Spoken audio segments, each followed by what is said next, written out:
Storm Watch. I'm Robert Costa. Welcome to Washington Week.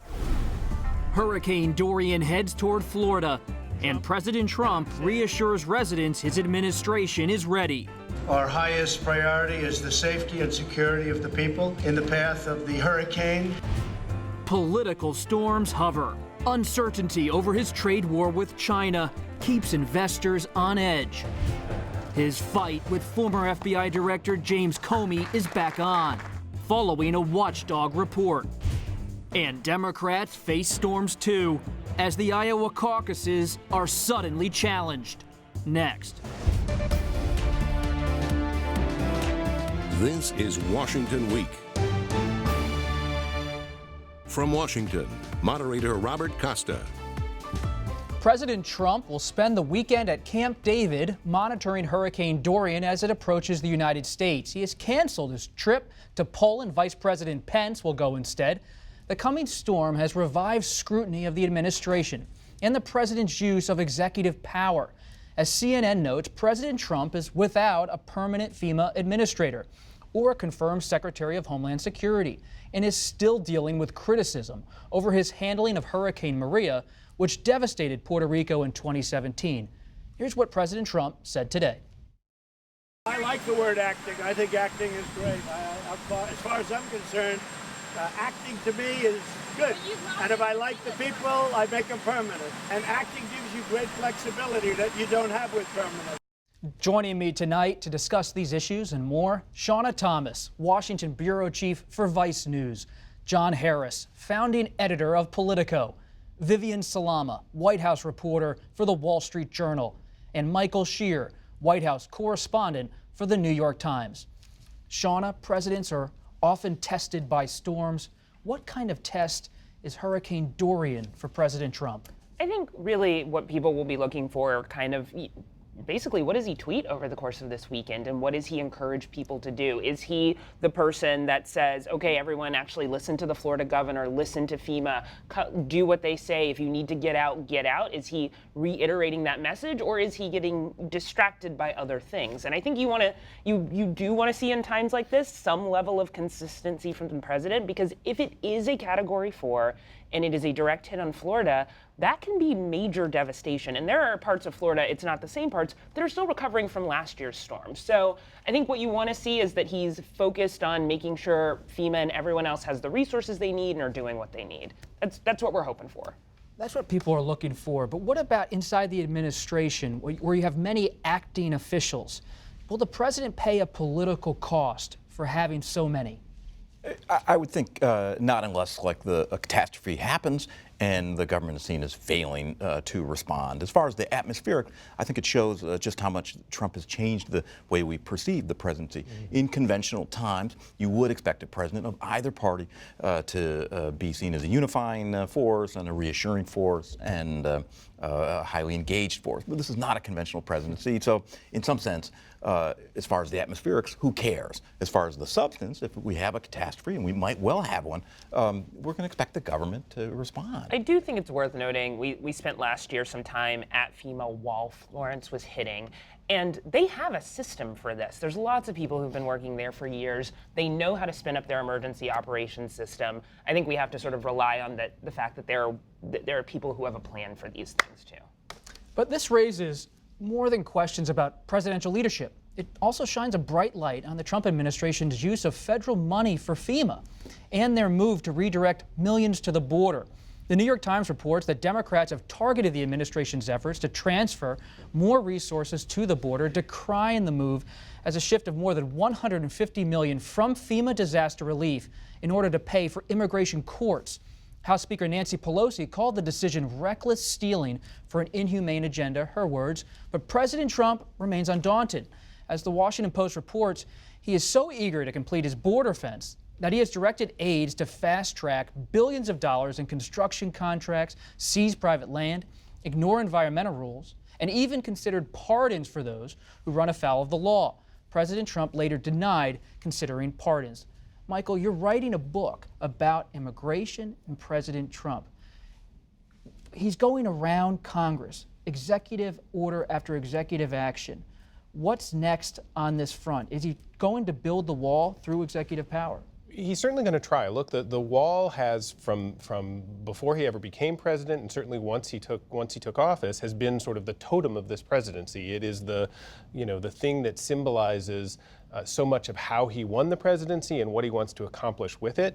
But he's been incredibly frustrated because it's been the one big promise that he has had so much trouble advancing any real success with. He's certainly pretended that he's had success. He talks a lot about how much of the wall has been built, when in fact almost 100% of what has been built is essentially old wall that's been essentially rebuilt and repaired. He has made very little progress on extending the wall any further across the border.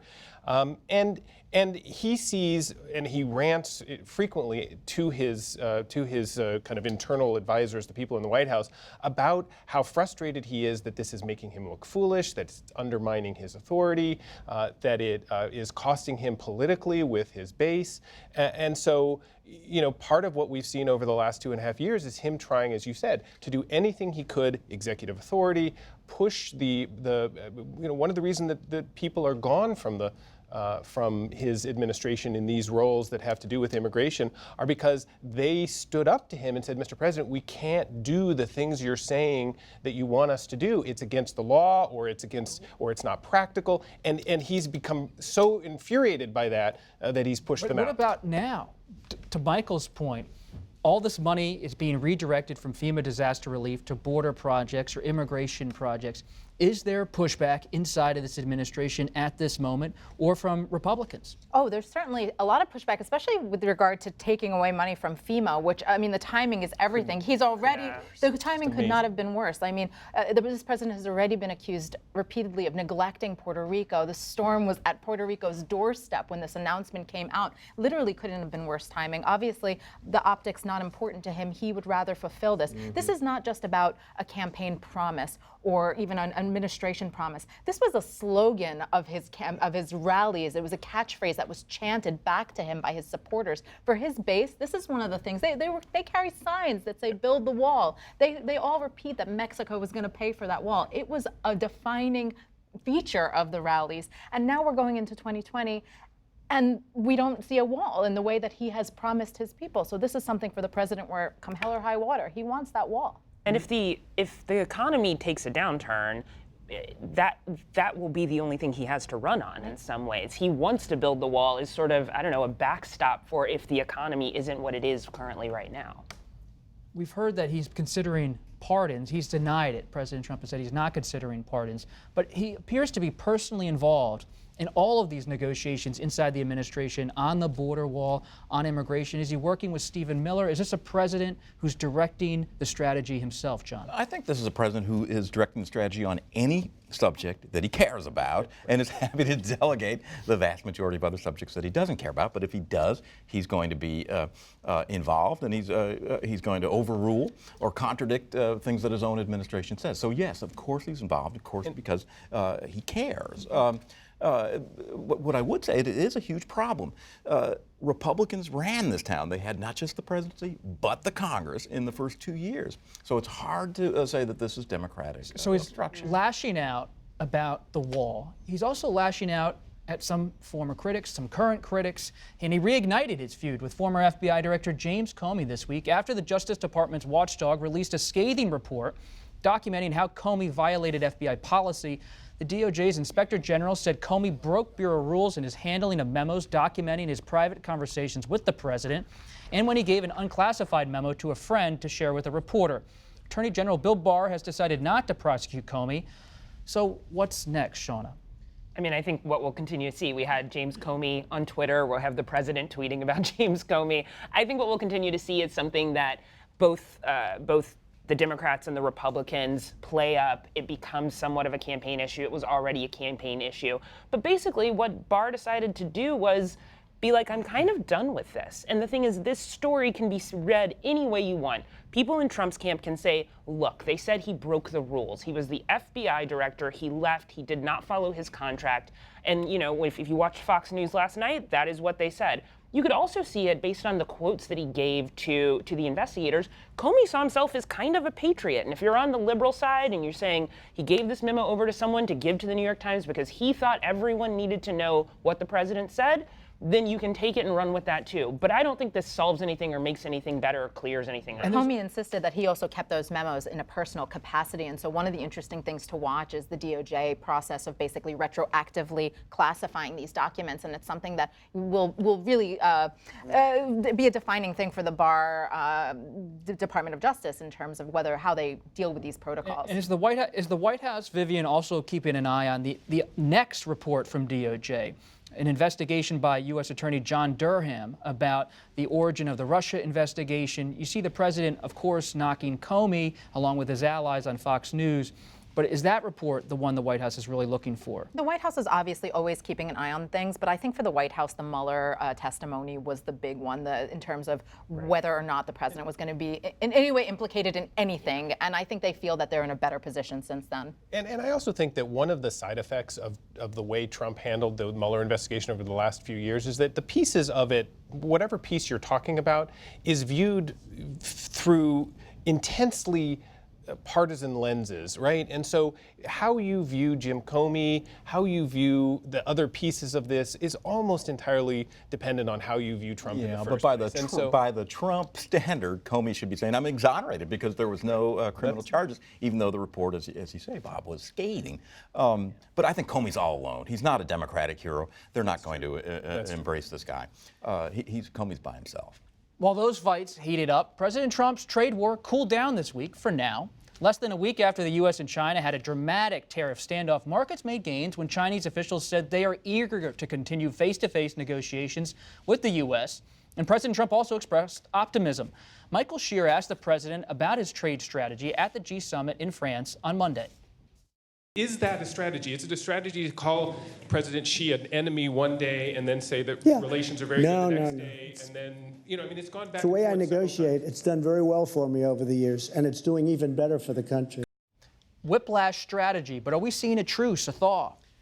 Maybe, but I think the point of my question, and I think the sort of revelation in his answer, is that uncertainty is the coin of the realm when it comes to Trump and the way he handles a lot of stuff in the presidency, but especially the negotiations over trade. And so, we look to be in a moment of relative calm. The Chinese have indicated they want to come to the table and work on this. The president has indicated the same for his team. And yet I don't think any of us would bet on, whether that will be the reality a day from now or a week from now or 2 weeks from now. And so I think that uncertainty is what is making everybody concerned. But you've covered Capitol Hill, Shauna. What about the uncertainty about the USMCA, the new version of NAFTA? Will Speaker Pelosi bring that up for a vote this fall? Apparently, Speaker Pelosi is going to have some kind of meeting or conference call with other Democrats. It's clear people want to move forward with the USMCA or new NAFTA. I can't remember which way the letters go anymore. But there are major issues to work through, and the Democrats do not seem to be budging on this. But I think the point about uncertainty, whether it's with the president, whether it's with the markets, we've talked to a lot of Iowa farmers over the last month. And the thing they point out, even though they are not willing to abandon President Trump, they are conservative. Not yet. A couple have said they're getting a little bit tired of the tweets, but they are freaked out because of the level of uncertainty. And one of the things one said to us was, if China decides really to fully pull out of the American soybean market, go to Brazil fully and totally, that kind of thing, they're worried they will never come back, because why would they shift? Right. And that uncertainty even comes back into the Oval Office. I had a story a couple of days ago about Trump's own closest advisors, including Lighthizer, the trade representative, including everyone in his White House staff, trying to tell him to shift his focus to the USMCA and to the Japan trade, because they felt that China was just not going to deliver before 2020, and they were worried that it was just going to have a negative impact on the economy and he wouldn't get his win. And so even they feel like that's where you should put your eggs for now. So if the president doesn't get USMCA, doesn't get a China deal, and he's still trying to navigate on all these different fronts, what about a U.S.-UK trade deal? We saw the new Prime Minister, Boris Johnson, suspend Parliament this week, move in a conversation with the Queen to do so. Could both of these leaders, Prime Minister Johnson, President Trump, look to that kind of deal? Well, they might, because there obviously is a kinship between the two of them, and they've spoken favorably of each other. Just on this larger question of uncertainty, though, there is a strategy to Trump's trade policy, which is, I believe I can inflict more pain on you, a lot more, than you can inflict on me. And that's actually not a bad strategy, except when it turns out to be obviously untrue. And if all these uncertainty in all these areas, in trade, China, the renegotiated NAFTA, if those start to cause recession fears, and we're right on the verge of that, then his strategy no longer works. Politico does great work on Capitol Hill. How much pain can Republicans take? They've been on recess for the last few weeks. When they come back to Washington, will they pressure this White House? They can't take a collapse in the stock market, and they can't take a collapse in agricultural states. And so not much more pain is the answer. We'll keep an eye on what happens on Capitol Hill in a few weeks when everyone's back. But for now, in the summer, all eyes on the Democratic race for president. This week, 10 contenders qualified for September's debate in Houston, Texas. It will be the first time former VP Joe Biden will share the stage with Senator Elizabeth Warren, who's rising in the polls and courting the party establishment. And as others work to improve their standing, 10 others will try to stay in the hunt despite not making the stage. But it's a tough road ahead. This week, New York Senator Kirsten Gillibrand dropped out of the race. All of this comes as the political map is redrawn for 2020, with Georgia looking more and more like a possible battleground. It's now home to 2 Senate races in 2020, following the announcement this week by GOP Senator Johnny Isakson that he will retire at the end of this year due to his health. We wish him the best. When you think, though, about the Iowa caucuses, there was big news on Friday. You have the Democratic National Committee saying we don't want to have virtual caucuses by phone. People should be showing up. They were concerned about the security of that whole process. Will Iowa still stay first? It appears so. Iowa said they are still going to do a caucus. They are still going to call it a caucus so that New Hampshire, who likes to call themselves the first primary in the nation, doesn't try to skip ahead of them, and it causes a whole thing. So it seems like everyone's on board with Iowa being first and Iowa being a caucus. Now, how do they deal with the fact that the DNC asked Iowa to try to figure out how can you make this thing more inclusive? And they came back with a plan. The DNC doesn't think it's secure enough, which makes sense after what happened in 2016. But there is a real question of, if you can't get there, if you have to work, is the Iowa caucus process representative? And are they going to be able to, in this sort of short amount of time left, figure out a way to make it secure enough so people can figure out other ways to participate? They said they're committed to trying to look into that, but I'm not sure there's enough time to figure that out anymore. Well, and I think the time is the problem, because presidential campaigns are built around strategies of turnout, and especially at a caucus, how do you, each candidate will have sort of tried to determine for themselves what is their best, path to winning by turning out certain groups, certain amounts of people. Barack Obama, when he was there, tried to vastly expand the number of people who actually turned out to the caucus. That benefited him.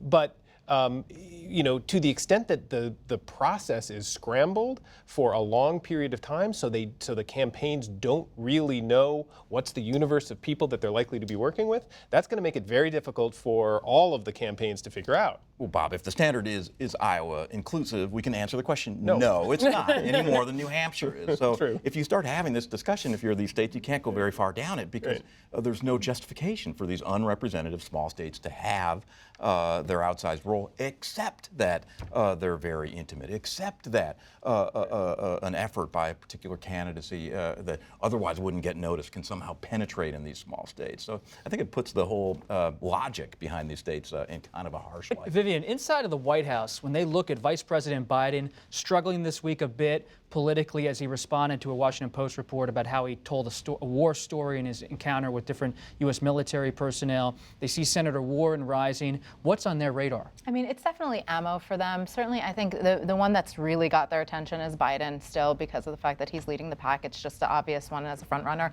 But I mean, Elizabeth Warren and Bernie Sanders are on their radar. A couple of others pop up here and there, but for the most part, they're not too worried about them. I think the White House believes that it's too early, but they're watching and they're collecting ammo with every gaffe that happens and every sort of internal dispute that happens between the Democrats. They're watching very closely. Vice sat down with Senator Bernie Sanders this week.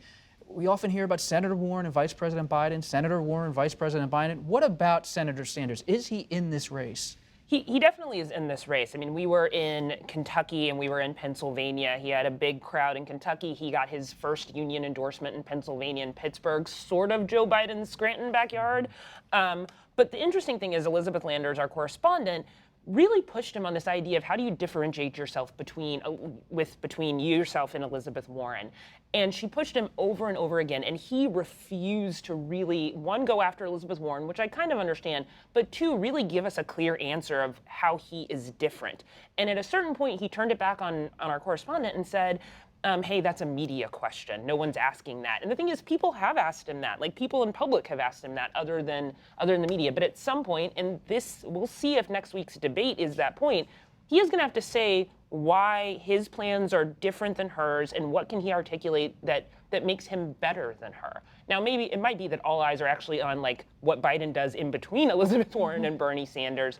But at some point, who are you in comparison? And sometimes politics is about not just what you do against another candidate, but how the map changes. You look at Georgia, suddenly a real state for 2020, 2 Senate races. Stacey Abrams, the former state minority leader, said she will not run for Senate. But Georgia, the Atlanta suburbs, perhaps a competitive battleground. Right, and I think part of that is a reflection of the sort of follow-on effects of the 2016 campaign, which really scrambled the map in a lot of ways that upended the traditional thinking about that. But it's also changing demographics in the country. When I started as a young reporter in Virginia, for example, 25 years ago, it was a solidly red state that Democrats didn't even think of competing in. Now it's I used to call it a purple state. I think it's maybe even solidly blue in some ways, depending on the time. So I mean, I think these things do change, and one of the tests for both political parties is whether they can adapt by finding candidates to run. Stacey Abrams, a big disappointment to the Democrats that apparently she's not going to run. But like, how can you find the candidates to run, and can you mount successful campaigns in a state that you don't have a lot of experience on? Well, and the Trump campaign is keeping a close eye on this too, and they are really beefing up their political game, their groundwork game in a lot of these states, which are purple, as we say, or whatever you want to call them, just because they believe that that's going to be their key. Which states are they looking at? Wisconsin is definitely a big one. You guys help me out. You guys cover the campaigns more than I do. And Sean Duffy just announced, the congressman from Wisconsin, that he's retiring this week. Yeah, right. For sure. So, Michigan is another one. Pennsylvania, obviously, is always a battleground. And so, the Trump campaign is pouring money, resources, and everything else into those states. What about Senator Gillibrand's exit from the race? Is this the first of a wave to come as it just becomes harder and harder, John, to make the debate stage? Well, sure, and it's welcome. The good news is we only have one debate to cover. You mean it's welcome in terms of coverage for reporters? I think it is certainly for us. And, there's grumbling about the DNC rules, which, they are somewhat arbitrary. But ultimately, voters can't decide among 20 people, and the race has to narrow. And so I welcome it. I mean, but it is going to be one debate night, but it's going to be over 3 hours. It's going to be like watching the Jerry Lewis telethon. Anyway, we're finally seeing some fluidity. Really, you look back over the summer, we haven't seen that much fluidity. A lot has happened, but not a lot has changed. And as summer turns to fall, the structure of the race is changing. I also just think this, in some ways, this idea that the debate rules were not explained well enough and they're not fair. The thing is, there had to be some kind of rules. There were a lot of candidates. The DNC, I remember interviewing someone at the DNC sort of early on this year, and they were like, we are trying to be incredibly transparent. I remember asking them what was their list of candidates that were officially running, and they wouldn't even give that to me because they didn't want to be seen as putting their thumb on the scale. Everyone's known the rules. A lot of people were on the stages for the first 2 debates. Yes, it's turned into this culling process, but you got to say, if you can't get 2% and you can't get a certain amount of donors, and look, you're not competing. The magic thing about democracy in this country is that you can't plan it out, right? They set up, the Democrats and Republicans do this too, set up a process that they hope will come forward with a certain number of candidates. You end up with Steve Bullock off and Andrew Yang on, and that's the way democracy works. And that's the way it is. That's the way democracy works, and that's all for tonight. Thanks everybody for being here on a Friday night. On the Washington Week Extra, we will discuss climate change and its implications for the Amazon, Alaska, and global politics. Watch it on our website, Facebook, or YouTube. I'm Robert Costa. Have a great Labor Day weekend.